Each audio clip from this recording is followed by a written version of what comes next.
সহযোগিতা দেখাতে হবে।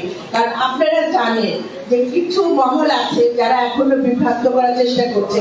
আপনাদের অনেকে হয়তো বলছেন যে না না তোমরা পূজা ঠিক মতন করতে পারবে না, ঝামেলা হবে। এটাও কিন্তু আপনাদের অনেকে বিভ্রান্ত করার চেষ্টা করছে। সেই ক্ষেত্রে আপনাদের বলে আপনারা এই বিভ্রান্তের মধ্যে পড়বেন না। হঠাৎ করে একটা নিউজ আসে, দেখা যায় কিছুদিন আগে একটা নিউজ এসেছিল যেটা পরে এনএসআই মামুন সাহেব দেখালেন, যেটা বিগত 22 সালে যে ঘটনা ঘটেছে সেই ঘটনাকে তারা 24 সালের মধ্যে নিয়ে এসে দেখা দিচ্ছে।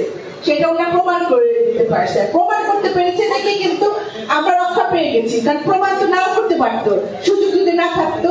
এই বিভ্রান্তমূলক কোনো তথ্য আপনারা দিবেন না।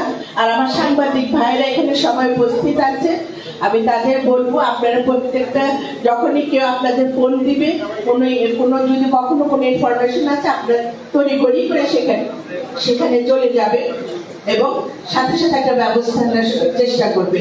আর এখানে যে আমার হিন্দু ভাই বোনেরা যারা আছে তাদের মন্দিরে সিসি ক্যামেরাগুলি যেন অবশ্যই থাকে, এটা রাখার ব্যবস্থা করবে।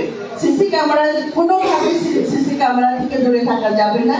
এটা কিন্তু আমাদের একটা কি বলবো একটা সুরক্ষা হিসাবে কাজ করবে।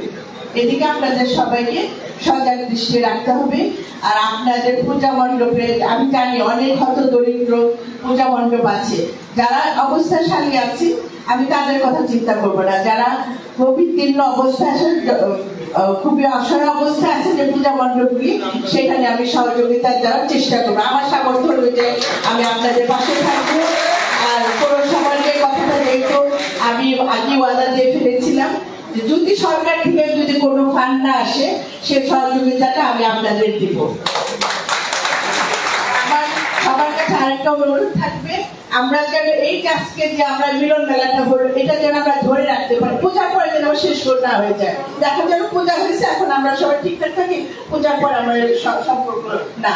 আমি চাই এই সম্পর্কটা ধরে রাখার জন্য। আমি বলেছি না আপনাদের জন্মাষ্টমীতে যখন গিয়েছিলাম তখন বলেছিলাম যে আমি যাবো আপনার বাসায় না হতে, আপনি আমার বাসায় আসবেন সেটাই কাজ জন্য।